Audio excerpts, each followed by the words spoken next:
Warta Gereja, Minggu 15 November 2020. Terima kasih untuk seluruh jemaat yang tetap setia beribadah dari rumah masing-masing sampai dengan saat ini. Pelayan ibadah Minggu 22 November 2020.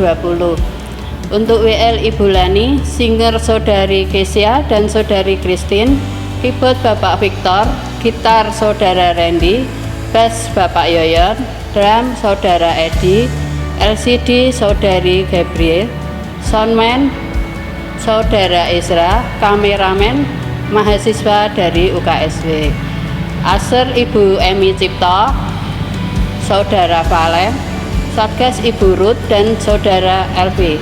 Kiranya pelayan Aktar mempersiapkan diri untuk rekaman online pada hari Jumat jam 16 sore. Tuhan Yesus memberkati. Menginformasikan sekolah minggu tanggal 22 November 2020. Indria Saudari Jovita, Pratama Saudari Dea, Matia Saudari Kesya, Tunas Muda Ibu Eri, serta mengajak Bapak Ibu Saudara untuk ikut mendukung anak-anak dalam sekolah minggu pukul 9.30 WIB. Kiranya kita dapat terus mendukung pertumbuhan anak-anak dalam Tuhan Yesus.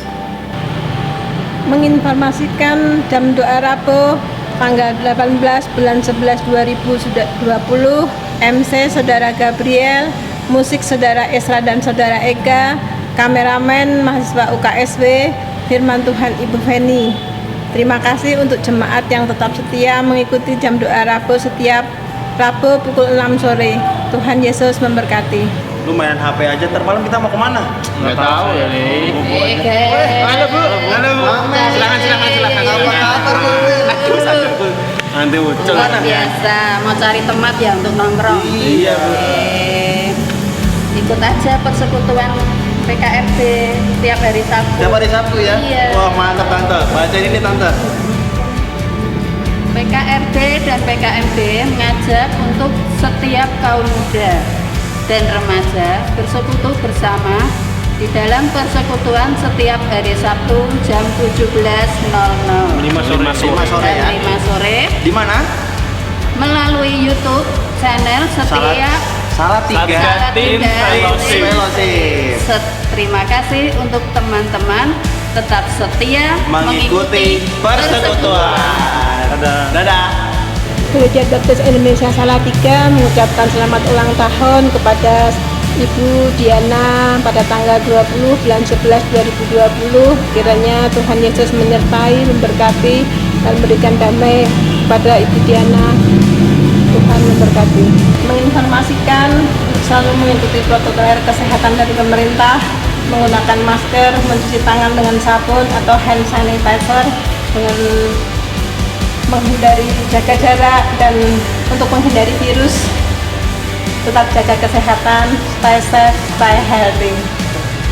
Demikian Warta Gereja, Tuhan Yesus memberkati.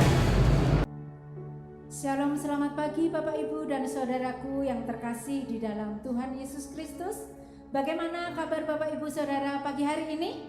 Saya berharap bahwa kita semuanya tetap dalam lindungan Tuhan.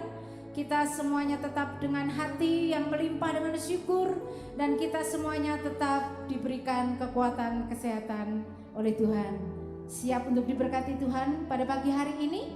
Mari Bapak Ibu, kita akan menyiapkan hati kita untuk kita masuk di dalam ibadah raya pada pagi hari ini. Mari masing-masing kita akan mengambil saat teduh di hadapan Tuhan. Setiap hal yang Tuhan sediakan bagi kami terkadang jauh dari apa yang kami pikirkan, jauh dari apa yang kami pinta. Tuhan memberikan lebih dari yang kami inginkan, lebih yang kami butuhkan. Kami bersyukur kepadamu Tuhan. Kami bersyukur akan kasih setiamu. Kita akan menaikkan satu pujian. Hatimu ada bagiku. Lebih dari yang telah ku minta, lebih dari yang telah ku pikirkan, semuanya Engkau sediakan dalam hidupku.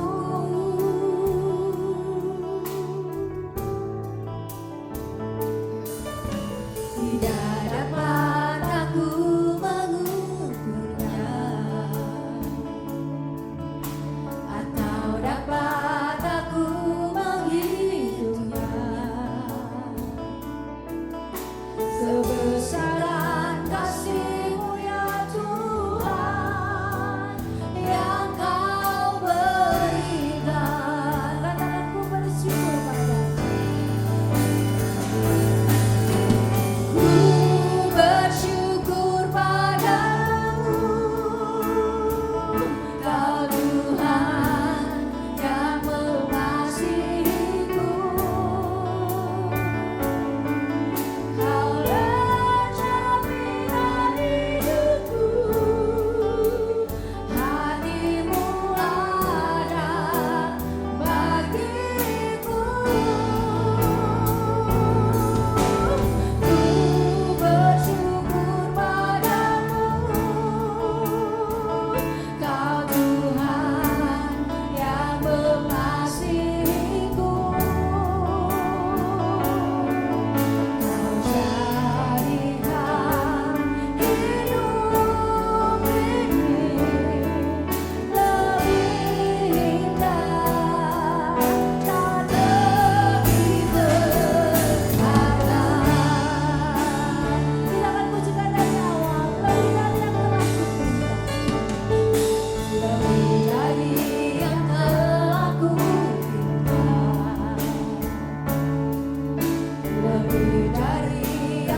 bersatu di dalam doa. Kami bersyukur Tuhan, sebab Tuhan menjamin hidup kami. Kami bersyukur Tuhan, sebab Tuhan jawaban hidup kami. Kami bersyukur Tuhan, sebab hati Tuhan ada bagi kami. Kami bukan siapa-siapa jikalau Tuhan tidak berkenan atas hidup kami. Dan kami tahu Tuhan, Engkaulah yang mengasihi kami, Engkaulah yang mengampuni kami, Engkaulah yang terus mendidik kami supaya kami menjadi orang-orang yang lebih hebat di hadapan Tuhan. Pada pagi hari ini Tuhan, kami menyembah Tuhan, kami meninggikan nama Tuhan, dan kami siap untuk diberkati dengan kebenaran firman Tuhan. Biarlah Allah berkuasa atas setiap kami, Allah berkuasa dan berkenan atas bakti kami pada pagi hari ini. Di dalam nama Tuhan kami Yesus Kristus, kami menyerahkan ibadah kami dari awal, pertengahan, hingga akhirnya. Haleluya. Amin. Shalom Bapak Ibu dan saudaraku yang dikasihi Tuhan. Bagaimana kabarnya hari ini? Luar biasa ya. Kita akan bersama-sama memuji Tuhan, bersukacita, sebab hati yang gembira adalah obat. Kita pujikan obat apa indahnya ya.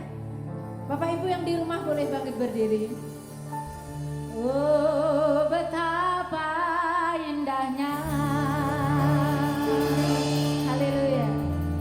Dan betapa eloknya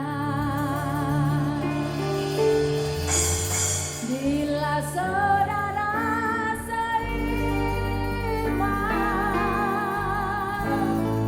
hidup dalam persatuan. Hey!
pujian kita tetap semangat.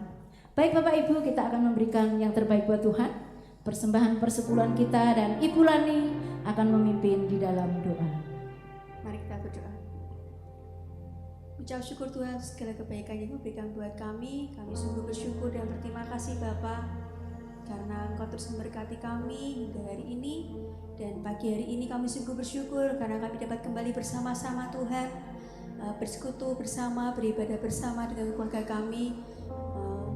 Itu semua karena kebaikan yang Kau berikan buat kami. Dan kami sungguh bersyukur Tuhan karena pada pagi hari ini kami dapat mengembalikan apa yang telah Tuhan beri buat kami melalui persembahan dan perpuluhan ini Tuhan. Terima kasih Bapa. Bahkan lebih-lebihkan lagi, Engkau akan tambahkan lagi berkat yang luar biasa untuk kami semua. Dan karena kami yakin bahwa Engkau Allah, kami akan cukupkan segala kekurangan kami. Terima kasih Bapa. Dan kami akan melanjutkan ibadah kami sampai akhir nanti. Dan kami serahkan ibadah dengan kuasa-Mu. Haleluya, amin. Kita akan mempersiapkan hati kita untuk mendengarkan kebenaran firman Tuhan. Bukti kebesaran, satu pujian yang akan mengantarkan hati kita untuk siap diberkati, dan singer akan mengawali pujiannya. Mari Bapak Ibu akan mempersiapkan hati di hadapan Tuhan, mempersiapkan diri untuk diberkati dengan kebenaran firman Tuhan.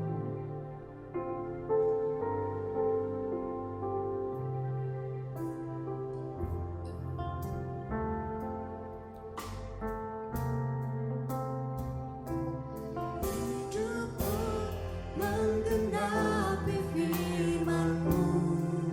Tuhan, hidup kami Tuhan. serta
firman Tuhan pada pagi hari ini akan disampaikan oleh hambanya Pendeta Muda Samuel Dimartono. Kami persilahkan.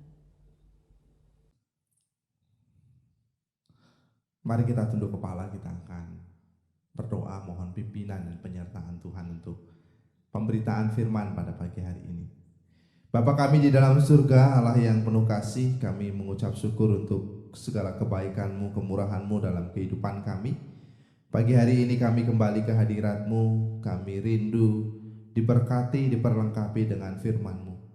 Mari ya Bapa, Engkau boleh mengurapi hamba-Mu, Engkau boleh menguasai hamba-Mu dengan kuat kuasa-Mu, dan juga menguasai hati dan pikiran setiap kami yang pada pagi hari ini boleh beribadah bersama-sama dengan keluarga kami masing-masing. Kami mohon Tuhan campur tangan, Tuhan bekerja sehingga kuasa firman-Mu sungguh nyata di dalam setiap langkah kehidupan kami. Terima kasih Bapa, kami sambut firman-Mu dengan penuh ucapan syukur di dalam nama Tuhan kami Yesus Kristus. Amin. Shalom Bapak Ibu dan Saudara yang terkasih di dalam Tuhan Yesus Kristus.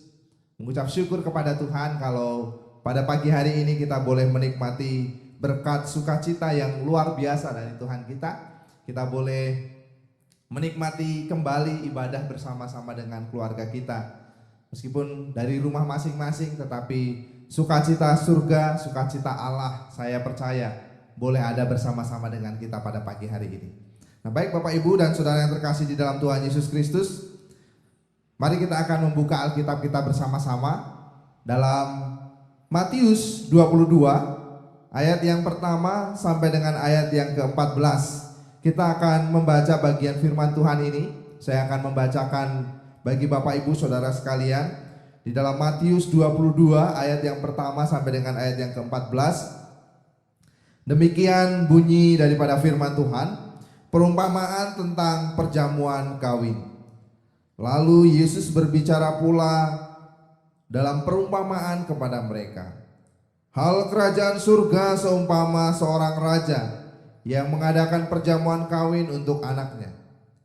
Ia menyuruh hamba-hambanya memanggil orang-orang yang telah diundang ke perjamuan kawin itu, tetapi orang-orang itu tidak mau datang.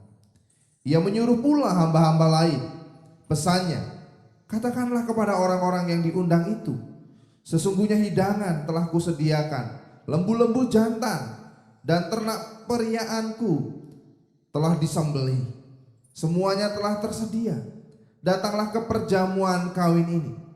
Tetapi orang-orang yang diundang itu tidak mengindahkannya. Ada yang pergi ke ladangnya, ada yang pergi mengurus usahanya, dan yang lain menangkap hamba-hambanya itu, menyiksanya dan membunuhnya. Maka murkalah raja itu, lalu menyuruh pasukannya ke sana untuk membinasakan pembunuh-pembunuh itu dan membakar kota mereka. Sesudah itu ia berkata kepada hamba-hambanya, perjamuan kawin telah tersedia, tetapi orang-orang yang diundang tadi tidak layak untuk itu. Sebab itu pergilah ke persimpangan-persimpangan jalan dan undanglah setiap orang yang kamu jumpai di sana ke perjamuan kawin itu. Maka pergilah hamba-hamba itu, mereka mengumpulkan semua orang yang dijumpainya di jalan-jalan, orang-orang jahat dan orang-orang baik, sehingga penuhlah ruangan perjamuan kawin itu dengan tamu. Ketika raja itu masuk untuk bertemu dengan tamu-tamu itu, ia melihat seorang yang tidak berpakaian pesta. Ia berkata kepadanya, "Hai saudara, bagaimana engkau masuk kemari dengan tidak mengenakan pakaian pesta?" Tetapi orang itu diam saja. Lalu kata raja itu kepada hamba-hambanya, "Ikatlah kaki dan tangannya dan campakkanlah orang itu ke dalam kegelapan yang paling gelap. Di sanalah akan terdapat ratap dan kertak gigi.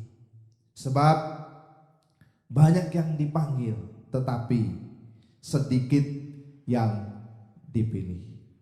Bapak Ibu Saudara yang terkasih di dalam Tuhan Yesus Kristus, tema kebenaran firman Tuhan pada pagi hari ini adalah respon terhadap panggilannya. Nah saudara-saudara yang terkasih di dalam Tuhan Yesus Kristus, kalau kita memperhatikan konteks bacaan kita pada pagi hari ini, kita akan menemukan bahwa perumpamaan tentang perjamuan kawin ini merupakan perumpamaan yang ketiga. Ya, kalau kita membaca di dalam Matius pasal 21, ya, mulai ayat yang ke-23, kita akan menemukan di sana, terutama di dalam ayat yang ke-28 ada perumpamaan tentang dua orang anak. Di ayat yang ke-33 ada perumpamaan tentang penggarap kebun anggur, dan di pasal 22 dalam ayat yang kita baca tadi berbicara tentang perumpamaan perjamuan kawin anak raja. Dan ini adalah perumpamaan yang ketiga dari 3 perumpamaan yang semuanya berbicara tentang kerajaan surga.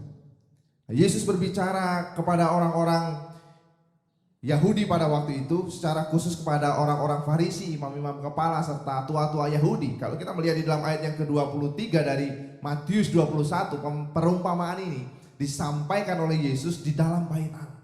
Dia mengajar orang-orang Farisi, dia mengajar imam-imam kepala, dia menyampaikan perumpamaan ini kepada tua-tua bangsa Yahudi. Yesus sedang menggambarkan melalui perumpamaan tentang perjamuan kawin ini tentang kerajaan surga. Yesus menggambarkan sukacita kerajaan surga ini melalui sukacita yang ditimbulkan atau yang ada di dalam perjamuan kawin pada waktu itu. Nah, saudara-saudara yang terkasih di dalam Tuhan Yesus Kristus, saya yakin kita semua tidak asing dengan pesta.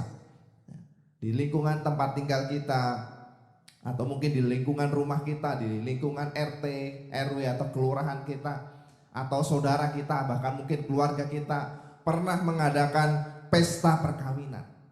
Dan sesederhana apapun itu pesta perkawinan tetap menjadi sebuah pesta yang ramai, ya.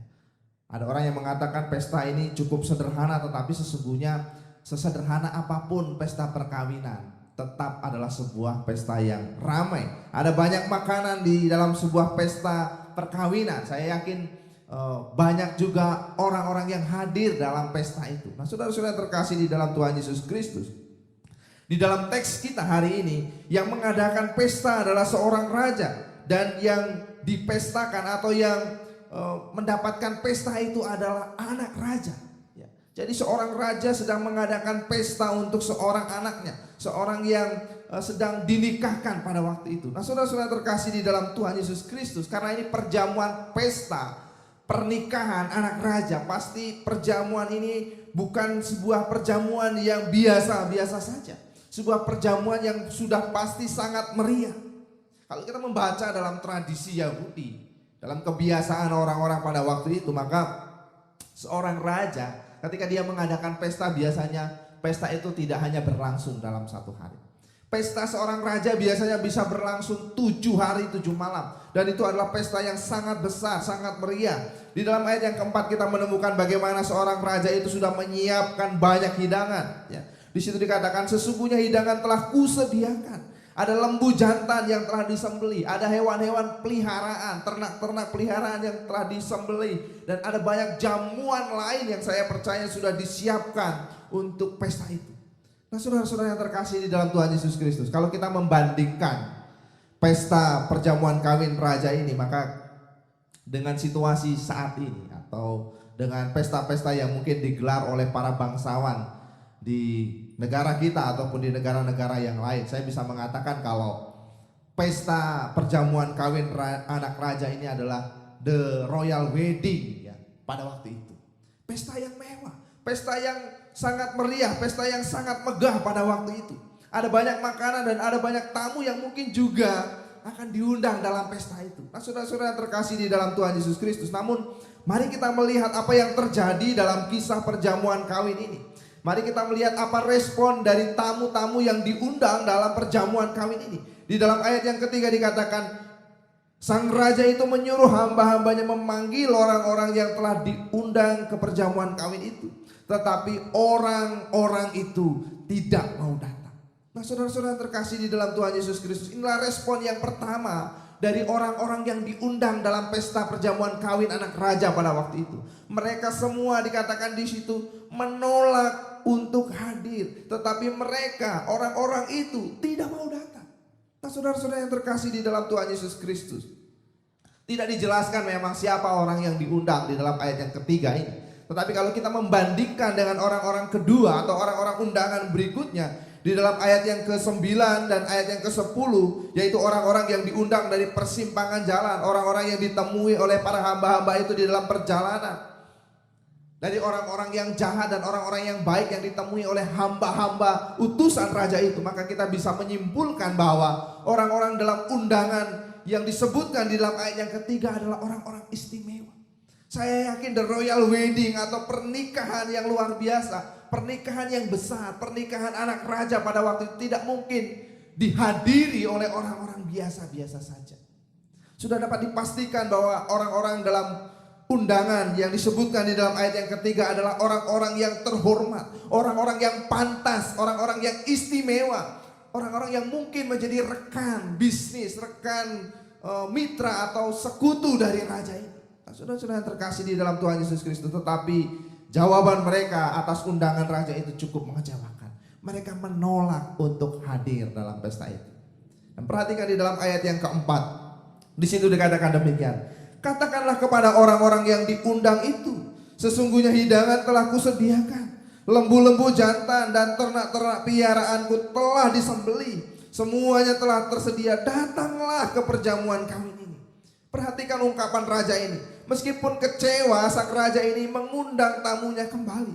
Dia berusaha membujuk para undangannya. Dia berusaha supaya tamu-tamunya tetap bisa datang ke dalam pesta perjamuan kawin anaknya.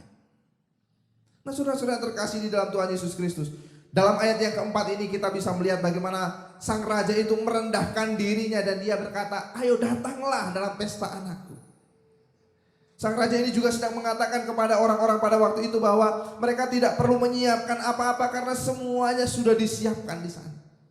Tetapi jawabannya sekali lagi, mereka tetap menolak. Di dalam ayat yang kelima dikatakan demikian. Tetapi orang-orang yang diundang itu tidak mengindahkannya. Orang-orang ini menganggap sepi undangan sang raja.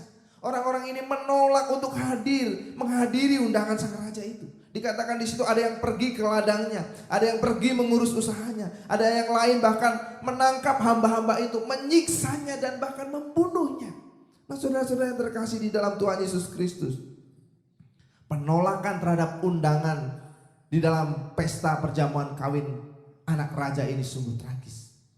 Tidak hanya menolak, tidak mau hadir dalam perjamuan itu, bahkan ada yang menyiksa, menangkap, bahkan membunuh hamba-hamba yang diutus raja itu. Nah, saudara-saudara terkasih di dalam Tuhan Yesus Kristus, penolakan para tamu ini adalah sesungguhnya gambaran dari penolakan para imam, penolakan orang tua-tua Yahudi pada waktu itu, penolakan dari orang-orang Farisi pada waktu itu terhadap keberadaan Kristus. Raja dalam pesta perjamuan kawin ini adalah Allah itu sendiri. Raja dalam pesta perjamuan kawin anak raja ini sesungguhnya adalah gambaran dari Allah yang menyediakan sukacita, yang menyediakan kebahagiaan bagi umatnya. Tetapi umatnya menolak keberadaannya. Bahkan ketika Yesus, anak Allah yang tunggal, diutus untuk menyatakan sukacita, menyatakan kabar sukacita itu, mereka menangkap Yesus, mereka menganiaya Yesus, bahkan membunuh Yesus, menyalibkan Yesus. Inilah gambaran daripada orang-orang Farisi pada waktu itu. Inilah gambaran daripada orang-orang tua-tua Yahudi pada waktu itu. Mereka menolak keberadaan Yesus.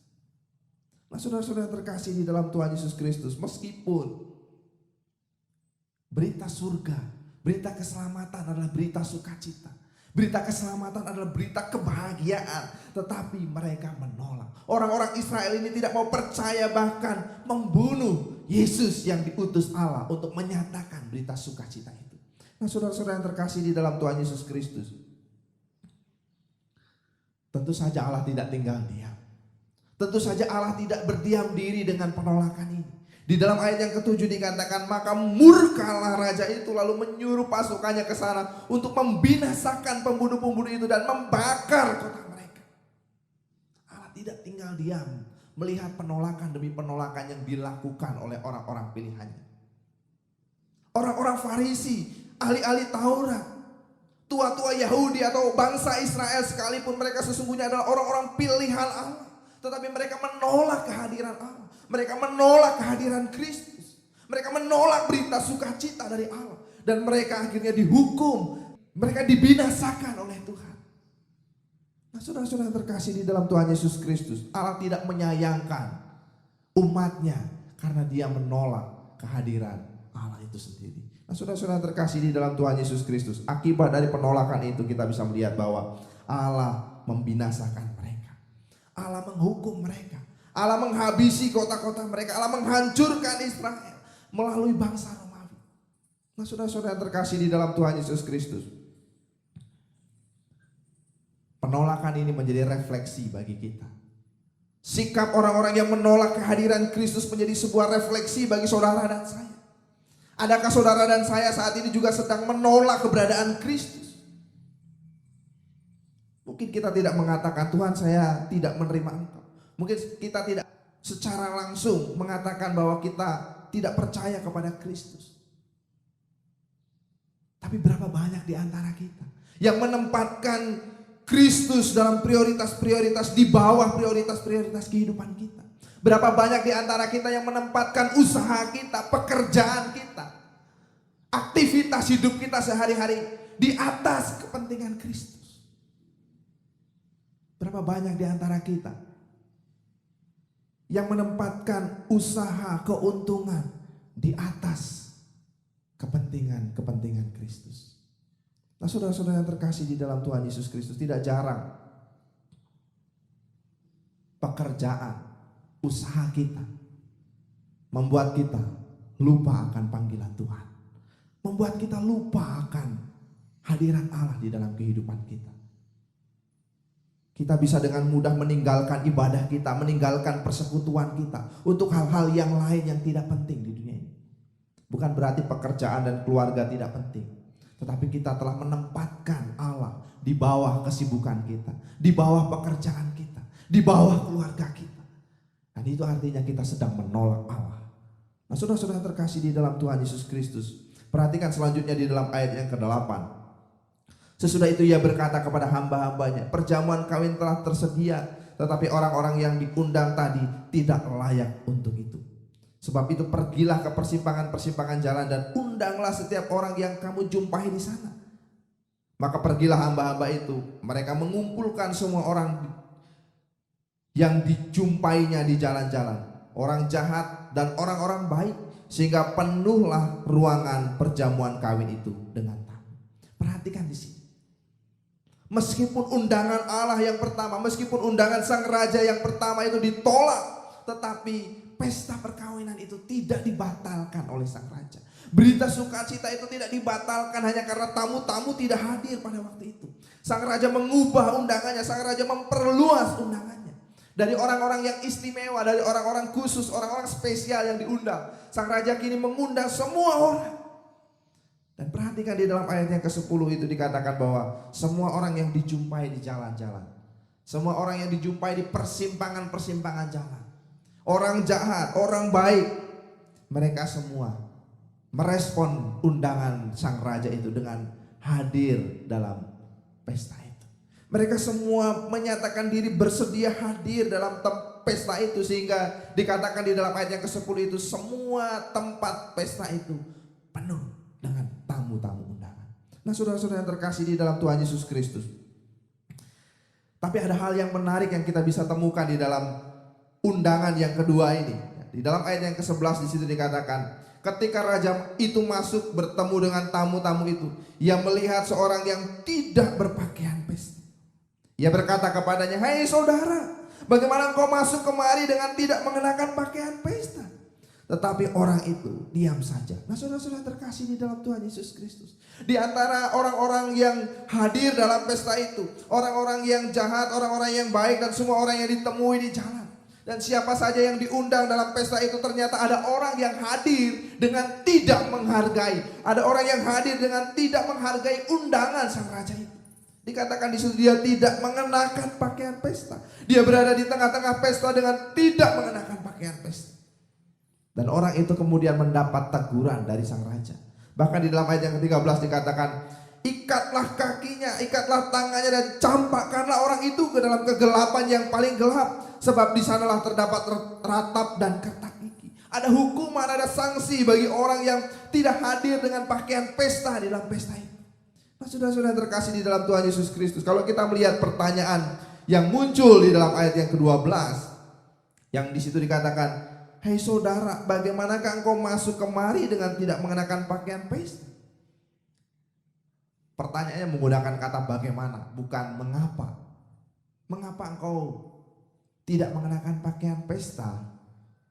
Apa sebabnya engkau tidak mengenakan pakaian pesta? Bukan itu. Tetapi pertanyaan yang diajukan oleh sang raja itu adalah, bagaimana engkau bisa masuk ke tempat ini dengan tidak mengenakan pakaian pesta? Pertanyaan ini mengindikasikan, menunjukkan kepada kita bahwa sesungguhnya orang ini pada mulanya adalah orang yang mengenakan pakaian pesta. Artinya semua orang yang sudah masuk ke tempat pesta itu, termasuk orang yang tidak mengenakan pakaian pesta ini, sesungguhnya adalah orang yang sudah mengenakan pakaian pesta sebelumnya. Bahkan kalau kita melihat dalam tradisi pesta Yahudi, seorang tamu undangan itu tidak bisa masuk ke dalam pesta kalau dia tidak mengenakan pakaian pesta. Dalam tradisi Yahudi pada waktu itu juga bahwa ada tanggung jawab, ada satu keharusan bagi setiap penyelenggara pesta untuk menyediakan pakaian pesta bagi mereka yang tidak mampu membeli pakaian pesta. Pakaian pesta ini bukan pakaian seperti pakaiannya pengantin, tetapi pakaian yang pantas digunakan. Ya, dalam bahasa Yunani itu gamos atau gamis dalam bahasa kita. Pakaian yang pantas digunakan untuk menghadiri pesta. Baik itu pesta pernikahan atau bahkan di dalam perumpamaannya dikatakan pesta perjamuan kawin anak raja. Nah, saudara-saudara yang terkasih di dalam Tuhan Yesus Kristus, dari pertanyaan sang raja ini dan juga dari budaya atau bahkan dari tradisi yang ada pada waktu itu, bisa disimpulkan, bisa dipastikan bahwa sebelumnya tamu ini sebenarnya sudah mengenakan pakaian pesta, tetapi tanpa alasan yang jelas karena dia tidak bisa menjawab pertanyaan sang raja itu dalam ayat yang ke-12. Ini menunjukkan bahwa tanpa alasan yang jelas dia sudah menanggalkan pakaian pesta. Nah, saudara-saudara terkasih di dalam Tuhan Yesus Kristus, menanggalkan pakaian pesta menunjukkan sebuah sikap tidak menghormati orang yang mengundangnya ke dalam pesta itu. Nah, saudara-saudara terkasih di dalam Tuhan Yesus Kristus, itu sebabnya sang raja ini begitu marah ketika dia melihat ada tamu yang tidak mengenakan pakaian pesta. Mengenakan pakaian pesta itu berarti bahwa mencerminkan dia menghormati orang yang mengundangnya. Nah, saudara-saudara terkasih di dalam Tuhan Yesus Kristus, kalau kita melihat konteks pendengar dari perumpamaan atau pengajaran perumpamaan yang diajarkan oleh Yesus ini, orang-orang yang menanggalkan pakaian pesta ini menggambarkan orang-orang Farisi, menggambarkan gambaran imam-imam kepala yang pada waktu itu hidupnya penuh dengan kemunafikan. Mereka mengajar, mereka menyatakan kebenaran, tetapi mereka tidak hidup di dalam kebenaran. Menanggalkan pakaian pesta sesungguhnya menjadi gambaran dari kita, dari orang-orang percaya, dari orang-orang yang sudah mengaku Kristen tetapi hidupnya masih hidup dengan cara yang lama. Menanggalkan pakaian pesta sesungguhnya adalah gambaran dari orang-orang percaya yang sudah hidup di dalam Kristus tetapi justru hidupnya melakukan tindakan-tindakan yang bertentangan dengan Allah. Saudara-saudara terkasih di dalam Tuhan Yesus Kristus, menanggalkan pakaian pesta sesungguhnya adalah gambaran dari orang-orang yang mengaku Kristen tetapi hidupnya penuh dengan keegoisan, hidupnya penuh dengan kemunafikan, hidupnya penuh dengan iri hati, kedengkian, saling cemburu, tidak bisa mengampuni satu dengan yang lain, tidak bisa saling mengasihi satu dengan yang lain. Sebab menggunakan pakaian pesta berarti adalah orang-orang yang hidup mencerminkan rasa takut dan hormat akan Allah. Tetapi meninggalkan pakaian pesta, menanggalkan pakaian pesta adalah sikap dari orang-orang yang hidupnya tidak mencerminkan Kristus. Sudah percaya kepada Yesus tetapi mereka tidak hidup selayaknya orang-orang yang sudah percaya kepada Kristus. Nah, saudara-saudara yang terkasih di dalam Tuhan Yesus Kristus, sesungguhnya setiap kita yang mendapatkan undangan untuk datang ke pesta perkawinan anak raja adalah orang-orang yang tidak layak.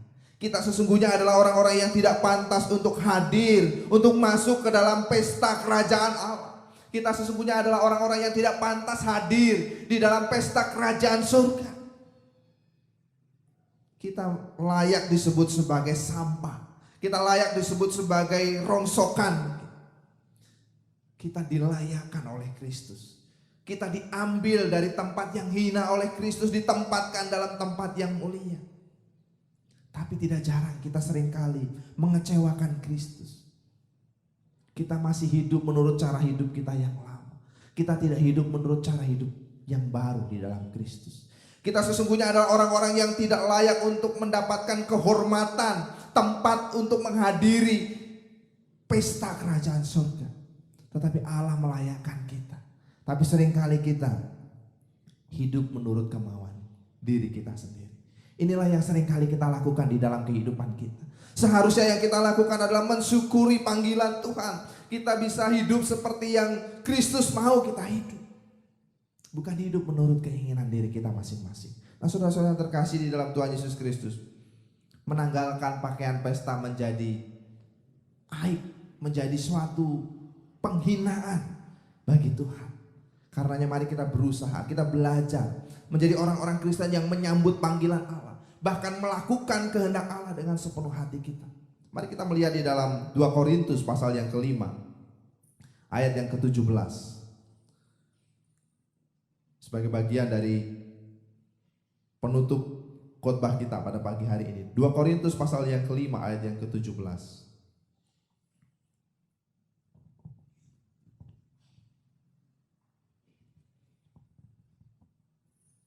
Mari kita akan membaca bagian firman Tuhan ini bersama-sama.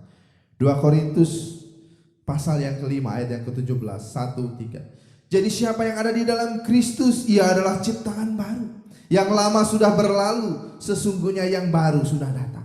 Kita adalah ciptaan yang baru. Semua orang yang mendapatkan undangan untuk masuk ke dalam Kristus, bersama-sama dengan Kristus, dia adalah ciptaan baru. Yang lama sudah berlalu. Karenanya kita harus hidup sebagai orang-orang yang sudah dibaharui. Mari tunjukkan bahwa kita adalah orang-orang yang sudah diperbaharui. Dan mari membuka diri untuk senantiasa diperbaharui, untuk menjadi semakin serupa dengan Kristus. Itulah orang-orang yang sudah diundang ke dalam pesta itu. Nah, saudara-saudara terkasih di dalam Tuhan Yesus Kristus, mari kita merenungkan kebenaran firman Tuhan ini. Bagaimana sikap kita sebagai orang-orang yang telah diundang ke dalam pesta sukacita itu? Bagaimana sikap kita sebagai orang-orang yang setelah diundang mendapatkan kesempatan untuk menikmati anugerah keselamatan dari Tuhan? Bagaimana sikap kita sebagai orang-orang yang mendapatkan kesempatan untuk bersekutu dengan Allah? Apakah kita meresponi panggilannya? Apakah kita menjawab panggilan Tuhan? Apakah kita menunjukkan rasa takut dan hormat kita kepada Allah sebagai orang-orang pilihan dari Tuhan? Mari kita akan berdoa bersama-sama.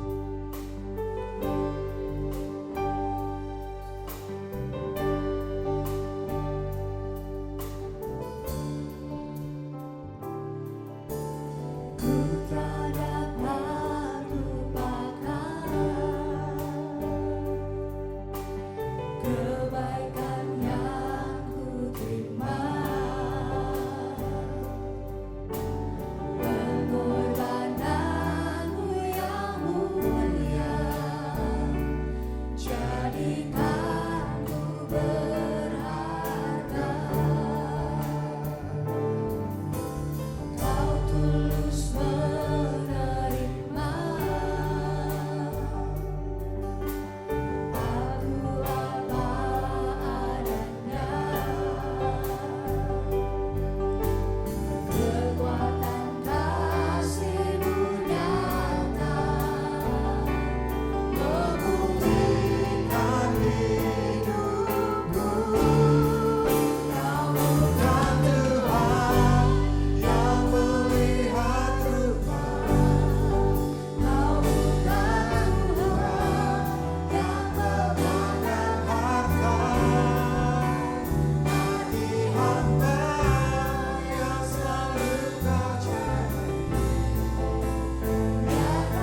Tapi Dia mau mengundang kita. Dia mau kita hadir dalam kebahagiaan, dalam sukacita surga. Allah menyediakan undangan yang luar biasa bagi kita. Mari meresponi panggilan Tuhan. Mari meresponi kebaikan Tuhan. Hati hamba Dia yang cari. Mari persembahkan hidup kita yang terbaik untuk Tuhan. Bersyukurlah kepada Tuhan. Sebab Dia memulihkan kehidupan kita. Dia membaharui kehidupan kita. Dia menguatkan kehidupan kita. Mari naikkan bagian ref dari pujian ini. Dia bukan Tuhan yang melihat rupa. Dia Tuhan yang sungguh luar biasa mencari kehidupan kita, memulihkan kehidupan kita.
Sesungguhnya bukan berasal dari kekuatan kami, tapi semuanya berasal dari Tuhan.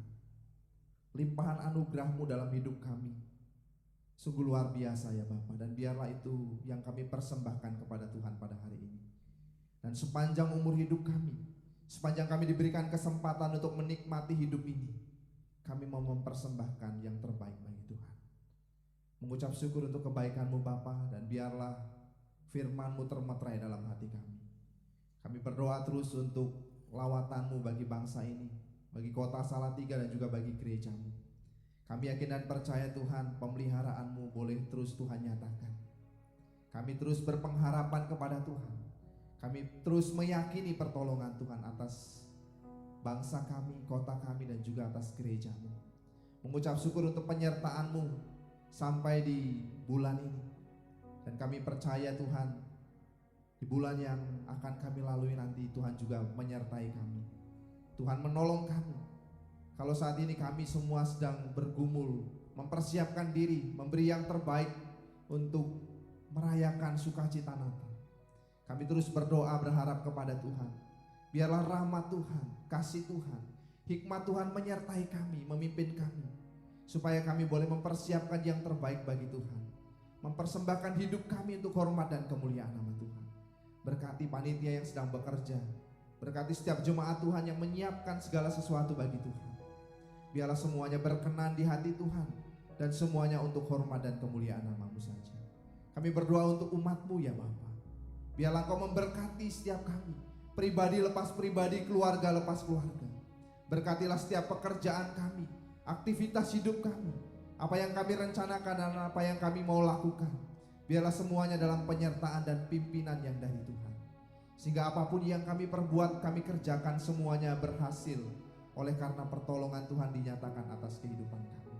Kalau ada di antara kami yang bergumul dengan pergumulan yang berat, Tuhan Engkau angkat pergumulan kami. Engkau memberi jalan keluar bagi setiap kami. Kalau ada yang sakit Tuhan, mari Engkau sembuhkan. Engkau memulihkan dengan kuat kuasa-Mu. sehingga setiap kami boleh bersuka cita dan memuliakan nama Allah. Terima kasih Yesus, terima kasih. Saudara-saudara yang terkasih di dalam Tuhan Yesus Kristus, biarlah kasih Allah, keselamatan dari Tuhan kita Yesus Kristus, dan penghiburan daripada Roh Kudus boleh menyertai kehidupan kita mulai hari ini sampai selama-lamanya. Terima kasih ya Tuhan. Di dalam nama Tuhan kami Yesus Kristus, kami berdoa dan kami menaikkan rasa syukur kami. Haleluya.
Menikmati hari Minggu bersama dengan keluarga. Tuhan Yesus memberkati.